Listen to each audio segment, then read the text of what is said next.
బాబాయ్, ఈ రోజు న్యూస్ లో అందరూ పద్మ అవార్డ్స్ అంటున్నారు. అసలు ఆ పద్మ అవార్డ్స్ అంటే ఏంటి బాబాయ్? మంచి క్వశ్చన్ రా అబ్బాయి. పద్మ అవార్డ్స్ అంటే ఇండియాలో హైయెస్ట్ సివిలియన్ హానర్స్లో ఒకటి. ఈ అవార్డ్స్ని రిపబ్లిక్ డే నాడు అనౌన్స్ చేస్తారు. ప్రెసిడెంట్ ఆఫ్ ఇండియా అప్రూవ్ చేస్తారు. అంటే నేషనల్ లెవెల్లో రెస్పెక్ట్ అన్నమాట. Exactly. Cinema, music, sports, science, social service ఇలా ఆ రంగాల్లో కంట్రీకి సర్వీస్ చేసిన వాళ్ళకి ఇచ్చే అవార్డ్సే పద్మ అవార్డ్స్. ఎన్ని పద్మ అవార్డ్స్ ఉన్నాయి బాబాయ్? ఇండియాలో సివిలియన్ అవార్డ్స్ 4 ఉన్నాయి. అందులో మొదటిది Bharat Ratna, highest civilian award ఇది. రెండోది పద్మ విభూషణ్, ఇది సెకండ్ హైయెస్ట్ అవార్డు. మూడోది పద్మభూషణ్ మరియు 4వది పద్మశ్రీ. సో పద్మ అవార్డ్స్ చాలా రెస్పెక్టెడ్ హానర్స్ అన్నమాట ఇండియాకి. మరి ఈ ఇయర్ సినిమా వాళ్ళకి ఎవరెవరికి ఇచ్చారు ఈ పద్మ అవార్డ్స్?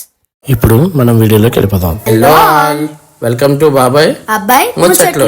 మీరు ఫస్ట్ టైం మా వీడియోస్ చూస్తున్నట్టయితే సబ్స్క్రైబ్ చేసుకోవడం మర్చిపోవద్దు. ఇక వీడియోలోకి వెళ్ళిపోదాం. మనం ఈ ఇయర్లో సినిమా వాళ్ళకి వచ్చిన పద్మ అవార్డ్స్ గురించి మాట్లాడుకుందాం. పద్మ అవార్డ్స్ పర్ఫార్మెన్స్ బేస్ మీద కాదు, మన కంట్రీకి ఆయా రంగాల్లో చేసిన సర్వీసెస్ బేస్ చేసుకొని ఇస్తారు. ఇప్పుడు సినిమా రంగంలో వచ్చిన పద్మ అవార్డ్స్ గురించి మాట్లాడుకుందాం. అందులో మొదటగా పద్మ విభూషణ్. ఈ పద్మ విభూషణ్ అవార్డు వరించింది the great legendary Bollywood actor Dharmendra గారికి. ఆయన 1970s నుంచి సినిమా రంగంలో ఉన్నారు. ఆయనకి ఈ అవార్డు రావడం ఎంతో ఆనందకరం. కాకపోతే ఈ అవార్డు తీసుకోవడానికి ఇప్పుడు ఆయన మన మధ్య లేకపోవడం సినిమా అభిమానులకి ఎంతో బాధాకరం కూడా. ఇక రెండో అవార్డు పద్మభూషణ్. ఈ ఇయర్లో పద్మభూషణ్ అవార్డు వరించింది మన మలయాళం సూపర్ స్టార్ అయిన మమ్ముట్టి గారికి. ఈయన 400 పైగా సినిమాలు చేశారు. సినిమాలో కూడా ఎన్నో ప్రయోగవంతమైన క్యారెక్టర్స్ని చేశారు ఆయన. ఆయనకి పద్మభూషణ్ వరించడం చాలా ఆనందం. మమ్ముట్టి గారితో పాటు పద్మభూషణ్ అవార్డు అల్కా గారికి కూడా వరించింది.